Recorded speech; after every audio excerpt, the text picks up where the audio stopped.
Ready to go, Steve? Okay. Hi. Good morning, everyone. Thank you all for coming. My name is Jim Harpering. I'm the town manager here in Indian River Shores, but enough about me. I'd like to, again, thank you for being here. We're going to go through a vulnerability assessment presentation that's being conducted by Steve Boning with Coastal Wide. He'll tell you a little bit about himself, his background, and what we're doing here really to try to help the resilience of the town, as it were. So again, we appreciate you being here, and I'll turn it over to Mr. Boning. Steve, thanks very much. Thank you. Again, yes, my name is Steve Boning. I'm president of Coastal Waterways Design and Engineering LLC based in Vero Beach, Florida. I'm a professional engineer licensed here in the state of Florida. I'm also a nationally certified floodplain manager. And today's presentation is, again, as Jim pointed out, is to perform an outreach as part of our vulnerability assessment requirements to some extent. But the main thrust behind it is to get stakeholder input. Just a little bit about what I do. I'm, again, a coastal engineer. I have a civil engineering background. I've been involved in emergency management, but mostly floodplain numerical modeling, which creates flood maps that we've seen, and also coastal resiliency projects, from beach hole projects to dune projects, and all the typical construction that goes along a shoreline, and even in the Back Bay area, shoreline stabilization work. So my background is extensive with regard to the coastal engineering and planning aspects of coastal resiliency. And then I've been involved since probably 1992 in these types of programs. We didn't call them this. It was a coastal audit that we did for a county in New Jersey, which identified, again, vulnerabilities. And we also performed similar type studies for other communities throughout the country. So I want to just introduce to you this idea of a vulnerability assessment. But I want to do it in a format that we can understand where we're going to be going today, where we're coming from. So once we do our introduction and overview, we'll get into the reasons for the vulnerability analysis. And then the main thrust of this outreach is to have your input on the data collection that we're going to do. So we'll identify data that we're looking at, and you also have an opportunity to introduce some data that you might think would be beneficial for us to be looking at as well. We don't list all the data, but at the same time, we don't, we may not have all the understanding of what data exists out there. The other side is the critical assets and critical facilities. We'll talk a little bit more about those in detail under that initial data collection. And as you can probably start recognizing with regard to that we'll have this information, this data, and then we'll have facility data, topography data, and then we'll also have flood scenario data as well. So we're going to be compiling this data for really one purpose, and that's to identify what does it all mean, how does it all interact with each other when it comes to the realities of a flood event. So we'll get more into that in a minute. And then our proposed methodologies will be, how do we take this data, how do we take these flood scenarios and develop a methodology for assessing it so that we can determine what it really means for us. And the reason I say that, and it'll become clear here shortly, is because we get a lot of data in sometimes that has references to, let's just say, datums, elevation datums that are very hard for us to picture in our mind. In a sense, what I'd like to know is, if there's an event that we're studying, let's just say it's a 100-year event, a rainfall event, and it produces a flood event, am I standing in 6 inches of water when that happens, or am I standing in 6 feet of water? That would be very helpful to know. So we're trying to identify vulnerabilities to that extent, I think, and that's what the statewide program, the Florida State program, is trying to do all across the state. And then again, we'll have an opportunity at the end, and we have enough people here, we can probably break out into 2 sessions if necessary, or we can keep it informal to, again, provide input from your perspective. So I recognize that the program is going to be new to many. It is a new program that the state has implemented. So again, don't let me get too far ahead. And I think it's small enough venue here that we perhaps have an opportunity to, just say, hey, can you back up for a second, or are you going to get to this later? So this is the agenda that we'll follow here, and we'll again, stick to it as close as we can. So under this whole thing is what is a vulnerability assessment? And what we're really trying to do is identify, again, as I mentioned, what the vulnerabilities of our community are from flooding events. And it's to address, as the state points out, increases in frequency and duration of rainfall events. Now, I'm an engineer.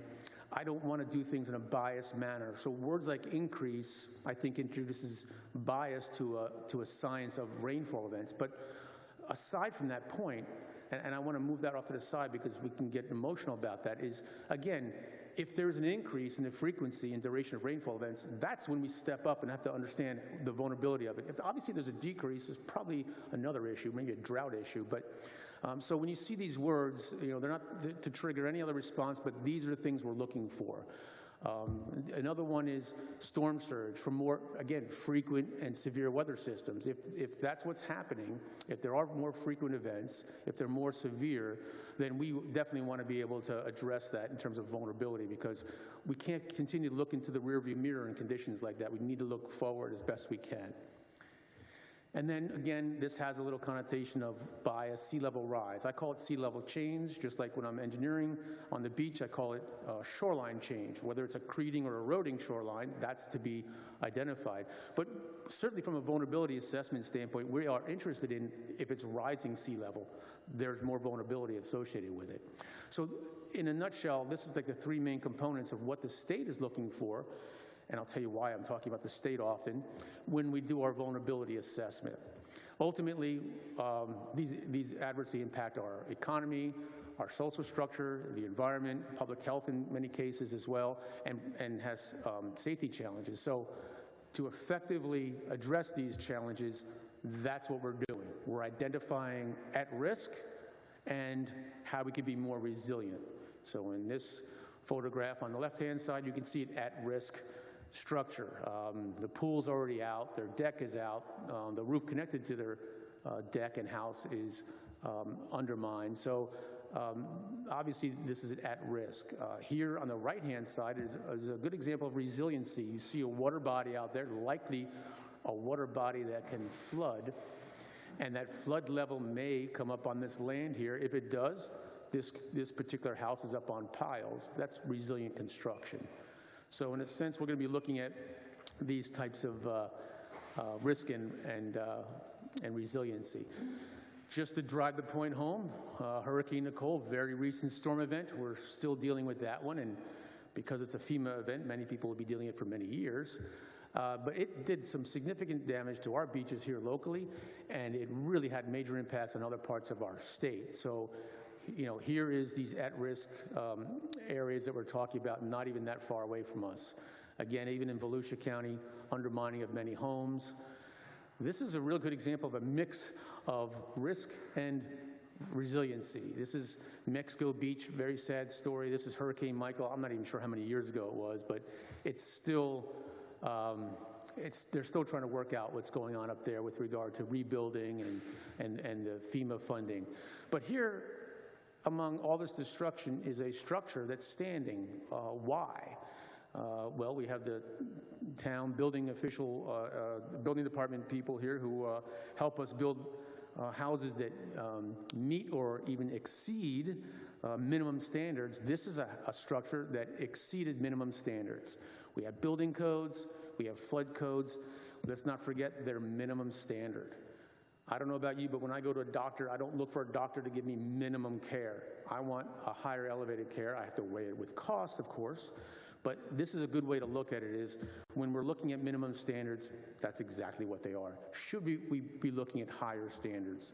Again, this home in Mexico Beach survived structurally because of the higher standards that they employed when constructing it. Here you can see a really interesting example of resiliency. I see a flooded street. My immediate reaction is, wow, that's below a certain storm flood event. But what you might want to notice is that it's the only thing that's really flooded besides the lake itself. The homes are all constructed above that flood event. Now, will those individuals living in those homes have a little difficulty getting out of their getting their vehicle out into the road? Especially if they have a Corvette or something really cool, they probably would. They probably wouldn't want to drive it out there. But could an emergency vehicle make it down the middle of that road? Probably. And we have emergency management folks who are already probably thinking of that. But the point is that we can build resilient communities, even among these flood risks. Babcock Ranch is a really interesting example out in Lee County of a community that was built to withstand certain event. They made it through the hurricane event associated with Ian in September of 2022, and they made it through virtually unscathed. And they are also able to support displaced residents from other adjacent communities. So we already have some really good success stories here in Florida with regard to resiliently built communities. All right, so let's get into reasons for this vulnerability assessment that we're talking about today. Obviously, a more resilient community allows us to bounce back and not be damaged from a storm event. That's a good thing. But from a practical standpoint, we can't leave out the fact that the Florida statute has identified a grant funding opportunity to make our state more resilient. And so when I mention the state, it's not like they're an overlord or anything. It's just that the program here is set up to pay for studies like the one we're doing. And if we conduct this properly, which we intend to do so, and we will do, it will check off a box in the states up in Tallahassee that is necessary for future funding of projects. Maybe not full 100% funding, but they're getting really serious about the funding and distributing funding. They want to give us money to make a more resilient community, but they don't want to throw dollars at a project that has not addressed the issues at hand. And that makes sense. It's a quid pro quo. We've seen it in the FEMA insurance side as well. FEMA's not going to come in here and provide insurance if we're building straw houses on the beach. So they want some assurances that we looked at the risks and we identified the facilities that are important to our community, and we came up with a methodology to address it in such a way that they're satisfied when they come to a grant that we submit to them, that they're satisfied we address those elements. So this is a practical basis for what we're doing. This town and other towns and counties throughout the state are eligible right now for 100% funding of this particular study. So it's a great opportunity. And like I said, we are going to check off every box to make sure that we're meeting every element of this assessment. Hence I'm pushing for the sign-in sheet and other elements that we're trying to make sure we're checking off the box. Of course, again, we're not trying to just check off the boxes. We have a really serious element to go through here, or elements to go through here, and we have a great opportunity to do it. So that brings me to some of the questions that I want the stakeholders to keep in mind as we move through this. So you're going to be learning a little bit more about what we're doing, what we're putting into this program. But what I want you to do is bring to the table what vulnerabilities you think Indian River Shores face. And that could be what you've seen here as residents or as those that work in this community or from another community. And again, I think this is a good opportunity to talk about those things. So I'm originally from New Jersey. I know in the central part of our state, we have a Passaic River going through many municipalities, and that river rises. Now, we don't have a river like that, but those kind of elements, discussing them, can help us trigger those items and those things that we need to be aware of. There is, and we just had a discussion previously to this meeting, there is a rising and lowering of that lagoon. And the question is it continuing to rise? That's something to look at. So while your experiences from other communities may not be directly related to this community, it's a good idea to think about those things, and you ought not to be afraid to bring them up for consideration. The other thing is kind of like that forward thinking. What projects can you think of? The reason I say that is because if there's a project of, say, you think that we ought to raise the elevation of the road leading over the bridge to make sure we can get off and on the island before, during, and maybe even before and after, maybe during an event. We would want to make sure that, again, if we were to submit a grant application for that project, that we can come back to our vulnerability assessment and say, see, we've looked at it, and that way we have a better chance, I should say, of getting that funding for that project. So that's kind of the things that, as we sit here and go through this, that we'll come back and look at, if you could consider those two questions above and beyond what we're going to be talking about today. So now we're going to get into initial collection stages, and again, this is where we would want some input. Again, we may not list everything, but we may not have everything on our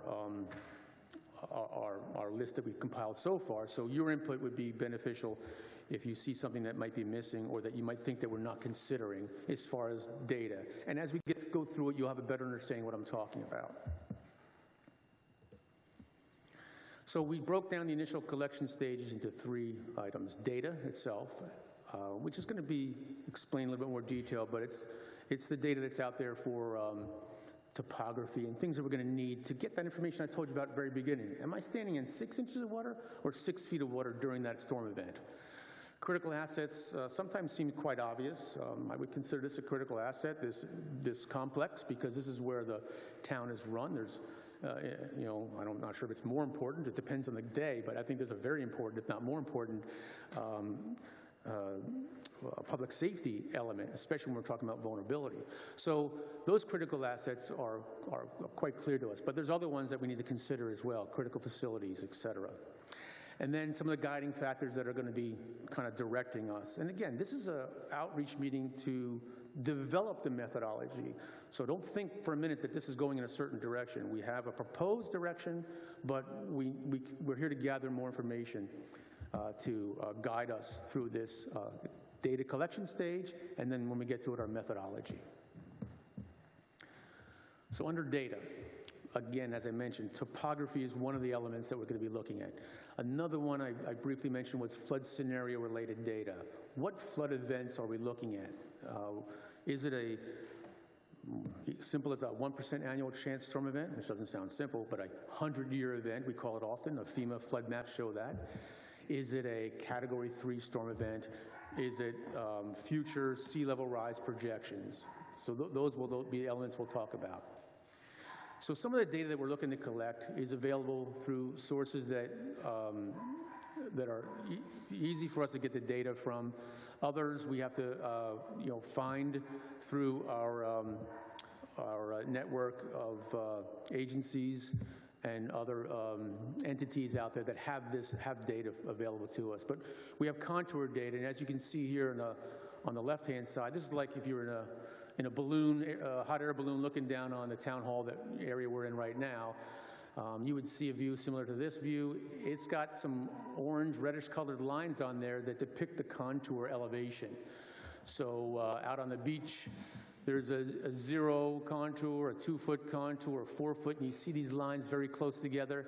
If you recall a relief map or topography for a mountain or valley region, you'd see these lines very close together. That just shows the steepness of it. That's going to show up really well. I'm not sure if that's going to come on the recording. It's a dog park. So, the Brazilian dog. So, thank you. So, again, the contour information is going to be important for us. On the right-hand side, it's a very fancy, colorized digital elevation model showing elevations as well. So there's data out there for us to utilize for this assessment, and when it comes to topography.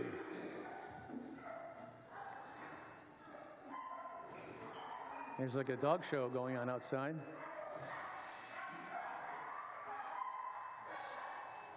I'm just going to hold up a minute. There we go.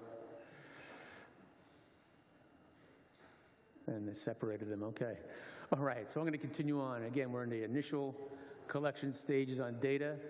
And there's a lot of data out there. I mean, even this information here is really cool. This is A1A. You're looking at treetops. You're going to look at some structures along the beach now as we move to the north. Again, this is just some fancy stuff because the trees don't really help us, but kind of looking at some of the data that we have available to us that we can utilize. and overlay onto each other and put into the geographic information system, which is the basis for how we're going to do our analysis. So getting back to FEMA and flood maps and data that may be difficult for us. Again, you're in a hot air balloon, you're looking down, you're a couple hundred feet up in air. This is what you would see probably. You wouldn't see necessarily these colorized flood zones, but if there was a 100-year event that occurred and you went up in that balloon, you might see floodwaters covering these areas. And again, very difficult to see, but they give us an elevation here, FEMA does, elevation 5. Now, even for an engineer, that doesn't really mean much to me. I get it, but I want to know, when I'm standing outside in front of the public safety building, am I in 6 inches of water or 6 feet of water? And that's what we're moving toward in terms of identifying these flood scenarios and the sensitivity, the exposure that we have. So then we can make some assessments. If it's 6 inches of water, well, I'm pretty sure that all the vehicles can get out. I see the pickup trucks out there, so I know most of the employees can get in. But again, it's good to know what level of flood risk that's assigned to, and is there a greater flood risk that we may experience that could have more water? So, again, as good as these maps are, they're for a purpose. We expect to take this layer and put it into terms that are a little bit easier to understand for us. Depth of water. This is another flood scenario related data set. This is available from the federal agency NOAA. They have storm surge data. This happens to be the flood depths of water, which is good. We like depths associated with a Category 3 hurricane. It's a little bit granular because it's not as detailed a study. You can imagine they're doing more than just a community, more than just a state. They're doing the entire nation when they run their analysis. So this is some information that we will be looking for as well to identify what a certain scenario produces in terms of flood depth.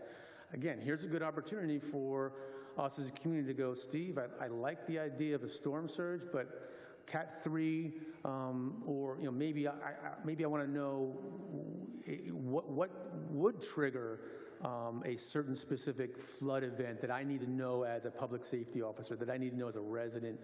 When does it get to 8 inches or more? So this is a good time to talk about that, because we now have an opportunity to adjust which categories. We have flexibility in the state program, thankfully, that allows us to adjust a little bit on how we as a community want to address our flood risks. Steve, quick question. The reference to above ground, is that sea level or some other reference point?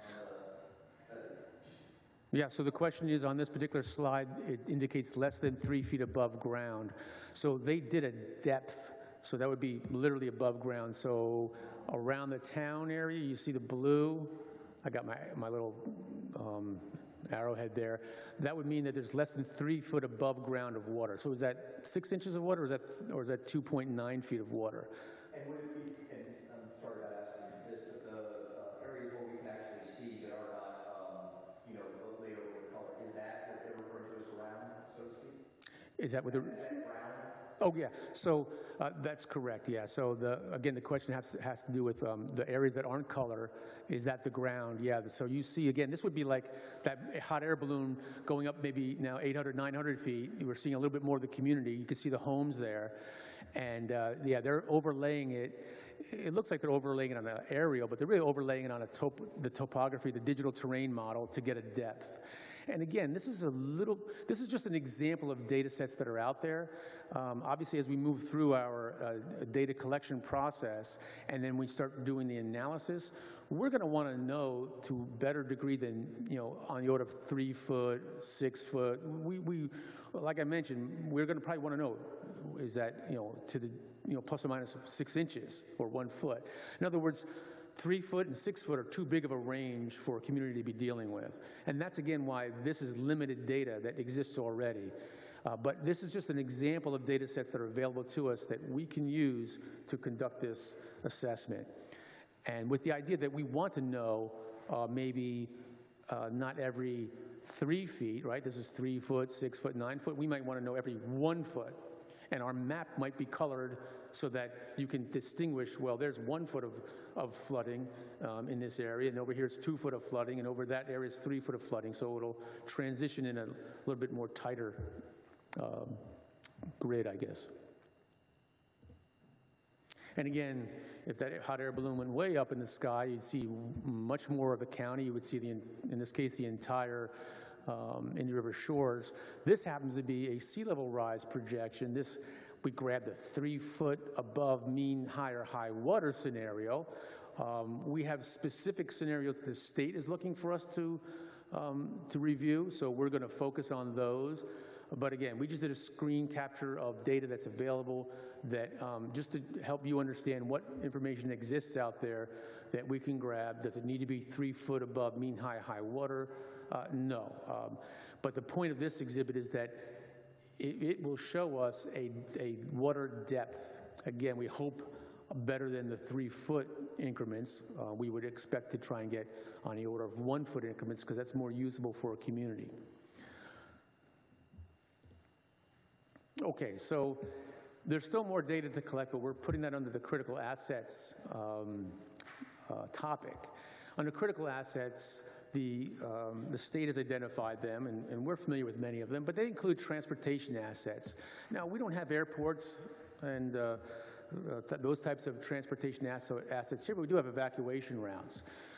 One thing to consider for our community is what's going on outside our borders that we rely upon. For example, we don't necessarily have a bridge in our community, but we require a bridge to get out of our community and to get back into our community. It's in somebody else's jurisdiction. So we're interested, obviously, in evacuation routes, but even beyond that, we're interested in what other communities do we rely on, what other facilities that we have outside our community that we rely on for responding to or our recovery efforts associated with a flood event. So another thing to keep in mind as we move through this. So transportation evacuation routes, critical infrastructure, critical community and emergency facilities, and natural, cultural, and historical resources are the assets that we're required to be looking at for this assessment. So again, if your bridge is open and working, that's great, but if you can't access it for some reason, now these are very dramatic photos, but all it takes is a high flood event sometimes to eliminate that evacuation route from your plan because the entryway to the overpass is flooded. Hopefully we're out of the area when it comes to a storm event that's associated with a hurricane. We're evacuated. But again, we want to get back in as a resilient community and get things operating and working as quickly as possible.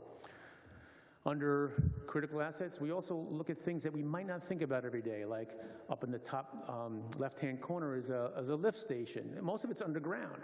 And most of us may not even know what it does, but it basically takes your sewage that you flush down the toilet and down your sinks, and it collects it in a gravity sewer system.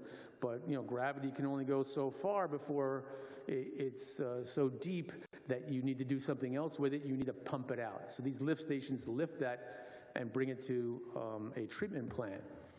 Again, very dramatic photo below it, but we've experienced it in my own neighborhood when the power is cut off from a lift station, but everybody's still able to flush their toilets.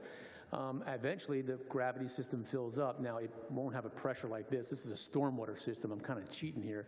But I've seen where the sewage is leaking out of a manhole. Again, the idea is, are your lift stations prepared to operate when you lose power for a long period of time and yet water is still available to the community? Or do we have to make some other provisions? Other critical assets are like treatment plants, water treatment plants. Again, we may not have that type of system here on our community, but who are we relying on for that? And did they do this critical analysis, critical assessment? And we should have some coordination with those entities. So we intend in our office to have those conversations with our local communities. We've already had a meeting with some of the staff of the town, and they're here today as well, and we're thankful for that because they're going to provide us a lot of input on those elements. Yeah, we obviously get our sanitary or our water from this entity, but we also use that facility over there in an event of emergency, or we also rely on that community's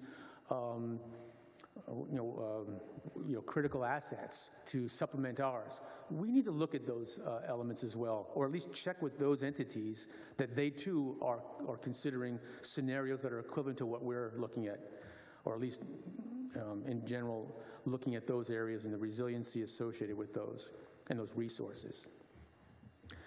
Continuing on critical assets, again, our public safety. Here's some very interesting photos of what can happen in a flood. We don't want that to happen to our facilities. And then it's also just showing you what these brave men and women do to get the job done. I know those are very expensive pieces of equipment, but they're saving lives. Can we help in that regard by, again, creating a more resilient community to, provide that level of safety, but also protect those assets. And then the critical assets, like I mentioned before, also include our cultural resources, our natural resources, and historical resources. We don't want an event to just wipe out those beautiful resources that we've come to love here in this community. All right, so moving along, our last segment on initial collection stages is guiding factors. And this is just a simple questionnaire. Will certain critical facilities be inaccessible due to flood? What floods? These are important to know. Will certain critical assets be impacted by flood? Do we know other municipalities we're relying on? If they're going to be able to operate during those conditions? Again, we mentioned that. And really important, how will emergency response be affected, not just during the event, but even after the event? Again, how do we bounce back as quickly as possible? Okay, so now we're into the proposed methodology.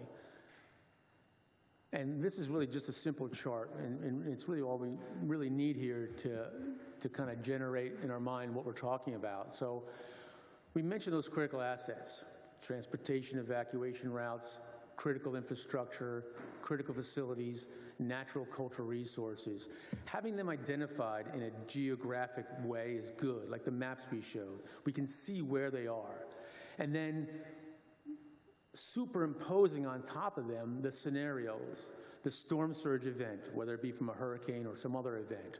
What is the overlay of that scenario, that flood, in a geographic visual way, and how does it affect our critical infrastructure, our critical facilities? So we're doing an exposure, right? What's our exposure? But we're also doing a sensitivity, again, like I mentioned. If our exposure is flood right out in front of our public safety office, if it's 6 inches of flood, they may be okay with that. If it's 6 feet, probably a problem. So both exposure and the sensitivity is going to be measured in this exercise that we do, this assessment. So we will look at these critical assets that we identify as associated with the storm surge that we choose. We will look at these same critical assets in association with the high tide events, or king tide events we mentioned. And then we will look at sea level rise, as we're required to project into the future what the scenario might be. But we will also look at the storm surge again with, on top of that, the sea level rise, SLR. It's the only acronym I think I gave you today, I hope. And then again, the high tide on top of the SLR. So we have a good idea of projection. And why is that important? Again, when we look at the end result, when we want to put a project here, which we want to get funding for from the DEP, they're going to ask us, well, what's the life of that project? Well, the engineer's designing it for 50 years. Okay, well, it goes into this projected sea level rise. Did you include that? Yes, we did. Well, did you include it with a storm surge? Oh, yeah. I mean, we want to say yeah. So, again, that's why we're checking these boxes off. And if we have to add some to it, we'll do so. Okay, so this is when we get to the end and we start looking to open up the floor here to any input. Again, the two questions I wanted you to kind of think about and bring up anything that comes to mind is, what do you see are the vulnerabilities that the community faces? And what projects can you think of that would make Indian River Shores more resilient? I think it's a little forward-thinking of us, but I think it's good if you have ideas already. And again, from a standpoint of what we're doing overall, this is the outline of the assessment right here. Risk, vulnerability, all right, identifying those, the data collection, and the methodology. And that's what we're packaging up as a consultant to the town, or the town's helping us package that up, and you're going to provide input for. And then we're thinking in the future of what those resilient projects are and making sure that we're going to have the opportunity to get funding for it when we can. And I think that's the last slide, yeah. So with that, I'll open it up to any questions or comments. Again, we can do this in breakout session format, and if people nod their head, that'd be fine, but we seem like we have a small enough group here. I also want to point out, and I didn't get a chance to let the town manager know, but we have a representative from St. John's Water Regional Water Management District. There you go. St. John's River Water Management District. Jim Cannon, and what's great about this is Jim came here, noticed that we had this going on, and Jim, I don't know if you want to say a few words, just to, if you'd like to, you can, but I think the bottom line is that you're identifying that you're here and your staff is here to let us know that you have data. You have data that's available for us to utilize, and I think that's the long and the short of it.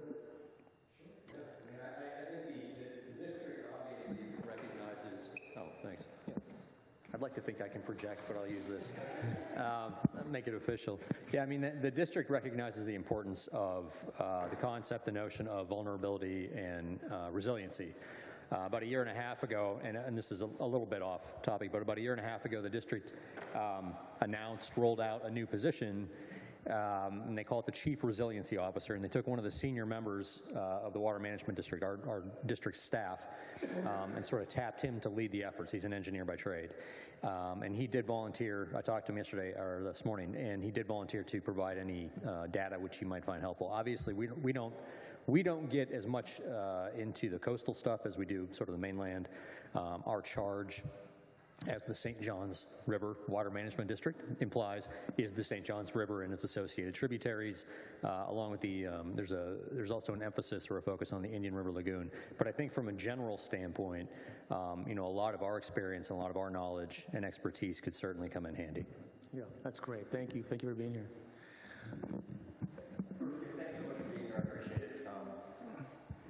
For those of you that have forgotten, Jim Harpring, Town Manager. So, Steve, one of the things that I wanted to bring up as a point of concern, there's two things. One is sort of things within the town, and then there's some external concerns over which you mentioned earlier. But it seems to me that, you know, we have obviously the beach, and we've seen the challenges that we have there relative to timing and, you know, the relative closeness of some of the structures that are there. One of the things that I don't think we've focused on enough, because we haven't really seen it in stark terms the way we've seen the beach, is actually the riverside. And I know some of that may have to do with where the construction is and so on and so forth. But we saw just here, you know, Jungle Trail becoming essentially impassable, which could be a public safety, you know, issue, evacuation issue. So those are some of the internal things, because I think sometimes, you know, the beach is dramatic and, you know, visible and there, and we see it, and it's a big deal when the dunes are gone. But I don't think we see or focus enough on the other side, which, since we sit directly between two inlets, you know, could be a challenge. And the other external thing, over which I don't know the extent to which we have any defined control, but maybe have some influence, is what you mentioned earlier relative to the external factors, such as getting off the island, which is really something over which we have, you know, no control. There's only, you know, 3 bridges here right now with 17th Street and Barber, and of course, you know, Wabasso, and that's a challenge for us. So I just point that out, you know, as possibly an item for consideration, though we have minimal control. And similarly with A1A, it's not our, you know, it's not our piece, but we do we're involved in MS4 and do stormwater management. But I point those 2 things out as possibly something to consider moving forward. No, it's good. And we're taking notes here. Brandon from my office is jotting these down.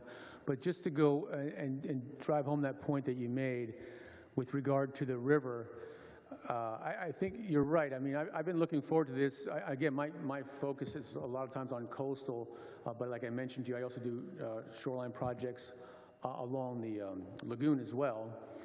But this map here is telling when you think about it. This, again, is a FEMA flood map that I'm showing. And you can see the coastal, the beach here on the right-hand side, has a very small footprint, but it's, you know, it's a very different type of flood scenario because of the wave action and the energy that's associated with it. Whereas on this side here, the left side of this exhibit, it's showing floodwaters that are associated with the lagoon. So if we were to back out of this, you know, if we were to put our hot air balloon a little bit higher into the air, we would see that a majority of the town is in a flood zone that is associated with the lagoon, and a small part is on the beach, and then and there's a little bit of part that's in between that you're seeing here where you can see the houses clearly that are not showing up in association with this type of flood risk. This is just a specific flood risk. This is a 100-year event. So yeah, your point's very well taken, and I am very excited, having been involved quite a bit on the, you know, this Sector 4 and Johns Island Beach, of this very topic. And I think a lot of people are looking forward to hearing about how the effects of flooding are translate to this vulnerability assessment. And of course, Steve, while we don't have control over it, that's the evacuation. Correct. And that's one of the things we're highlighting, and I'm glad you point out, is because the opportunity here is for us we can look outside our own community, and then we'll have something to show, like A1A is DOT, like, hey, DOT, did you know? They do probably know, but the county, even, like if the county has a bridge or a roadway that we're relying on, we're coordinating, or we intend to coordinate directly with the county's operations as it's associated with putting this vulnerability assessment together. And if we have, like you mentioned, facilities that we're relying upon that are in another community, I'll just throw Sebastian out there, we're going to look at that site or that location and talk to them as well. So we're going to coordinate with those even outside. And if we have to have an inset that shows, okay, here's a map of our community, but here's a little inset of areas that we're interested in outside our community, we'll do that if we see that that's the case. Thank you. Are you gathering data from the private communities for lake elevations, bird elevations also? That's a great question. So the question is, are we gathering data from private communities with respect to certainly lake elevations and also roadway? I think the roadway, we'll be able to get those elevations from the data sets. However, if there's changes to the roadway that came after that data set, we would be interested in that. So keep that in mind if, you know, somebody's raising the elevation of the road or even lowering it. But I think the information you're talking about from the lakes, I think that would be important. And again, going back to Jim Cannon's comments from St. John's, and I think you had mentioned it just before we walked in, the lagoon and the water levels associated with maybe stations, water level stations that the St. John's has out there, or if it's another entity, USGS. Those are things that we're interested in identifying historical, and then we can utilize that to put on top of our sea level rise or our other thing. And while you mention that, it's interesting because a lot of times we forget that these lakes drain through structures. They drain hopefully after there's been a period of retention where the contaminants can fall out, but they do go out into the water bodies that are surrounding us into the lagoon, which means they can also come in through there if there's no provisions to stop that. So yeah, those lakes would be included in our assessment. We could not overlook the fact that if there's flooding of the lagoon, there's a flooding of those lakes likely that are occurring. And again, at what elevation? So that's good to know, because as we get into the detail, and I keep bringing up the public safety building, and like the elevations of these structures are going to be important to us because we're getting down to that level of detail. So the elevation of the structures in these private lakes would be important because the water must be treated. It lifts up to a certain elevation, then flows out after it's been treated. That elevation would be critical in terms of when you would experience the flood in that community. So That's good information to have. Thank you. I'll have to coordinate with you on that one. Any other questions?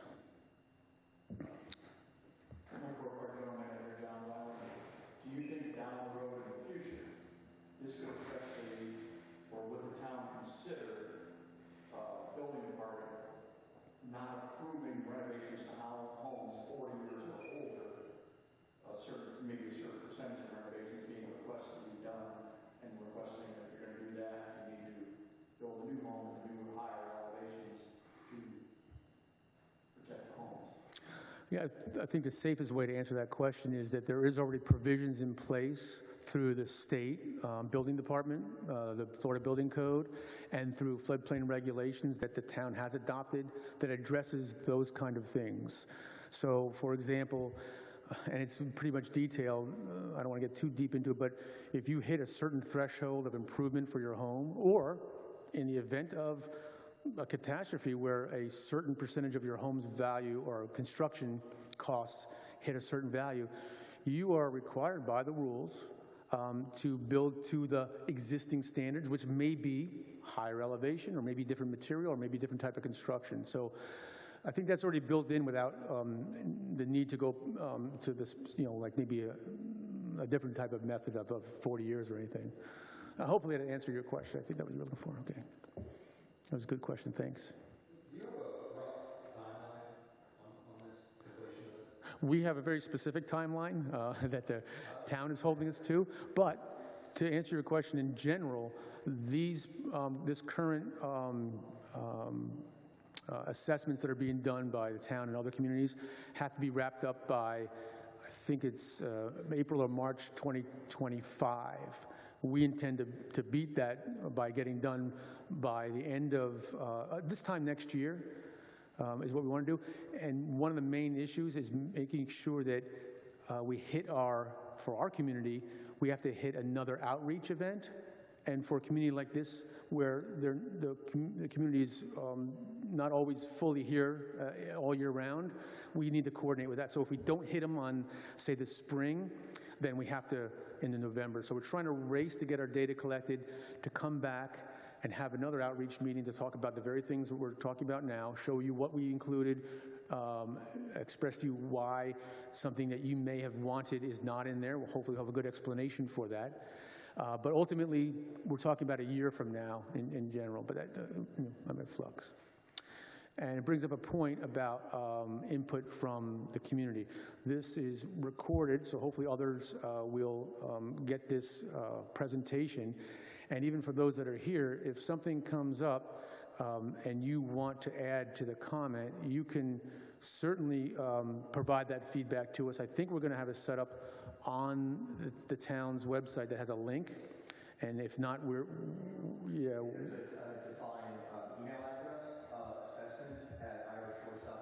assessment@irshores.com.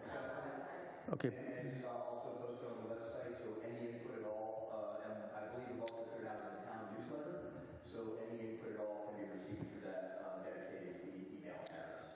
So just for the record, the question was in regard, or the topic is in regard to input beyond this meeting, and the town has on their website the contact email and assessment@irshores.com. So we can,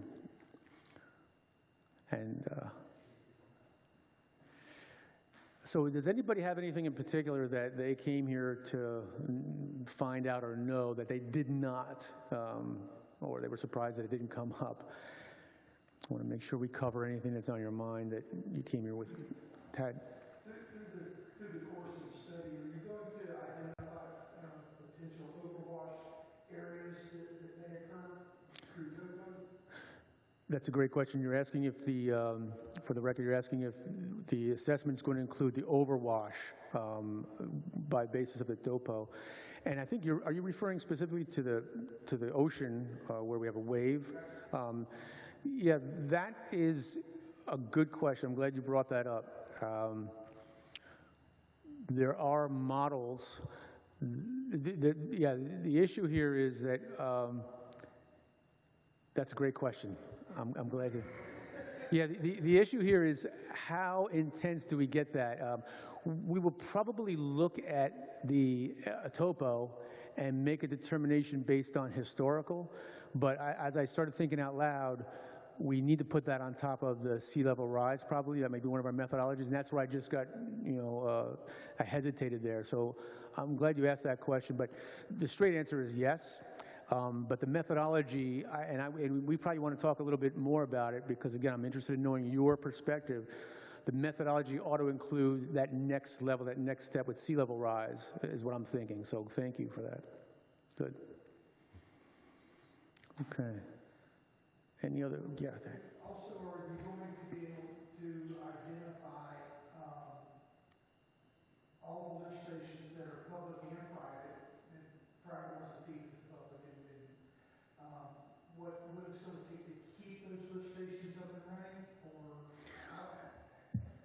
because that's one of my major concerns is central utilities, those types of things, when we start to allow people to start coming back over on the island. How are you going to try to address that issue? It's a great question. And again, I think that we have to focus on the first fact that the vulnerability assessment is going to be that exposure and sensitivity. So it's going to identify those situations. And then comes the what do we do? And I've been talking about projects that can be constructed, but you make a very valid point. There's probably programs that need to be either developed or revisited. And that's a great, that's some great input. Thank you. Yeah, so you see, and that's good because you're already thinking of that program and how we can come back and make sure that we're addressing it from the vulnerability standpoint, not just for funding, but just to make sure that we have a good tool. Hey, did you go look at all those stations? What was the result? Here it is. Okay, now we can develop a program from that. Okay, again, you can ask questions for your friends too, so, you know. So this is very good. So and again, I really appreciate everybody coming out here, both the staff and those in the community that both live and work here. And yeah, sincerely, I'll leave my card out also. I don't want to circumvent the process going through the town, but I think it's just too important for us to miss an opportunity. So I'll put my cards out here if you want to grab them. But again, a good way to get through asking questions is on through the website, that email. But I'm happy to answer whatever questions I can, even through email, especially for the folks that are here, and for those that couldn't make it here that are listening to the recording, that they also can find my information through the town if necessary. But if there's no other questions, that's it. That's a wrap. Thank you, Jim. You want to? Yeah. Cool.